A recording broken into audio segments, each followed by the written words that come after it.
कधी कधी काय होतं ना की नाश्त्यासाठी काहीतरी छान भन्नाट खावंसं वाटतं आणि डब्बा तर बनवायचा असतो.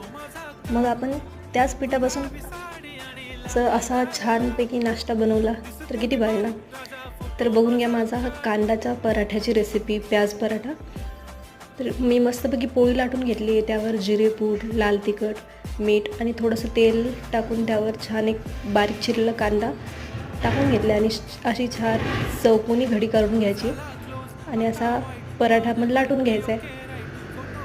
पराठा लाटल्यावर त्यावर अशी छान कोथिंबीर पेरून घ्यायची आणि मस्तपैकी तो खरपूस तव्यावर भाजून घ्यायचा आहे दोन्ही साईडनी तेल सोडून. तर असेच आपले दोन्ही पराठे आपण भाजून घेऊया आणि छानपैकी खोबऱ्याच्या आणि कोथिंबीरच्या चटणीबरोबर मस्त लागतं रे. दोन्ही काम होतात, आपला नाश्ताही होतो आणि घाईच्या वेळेमध्ये छान काहीतरी खायला पण होतं. Thanks for watching.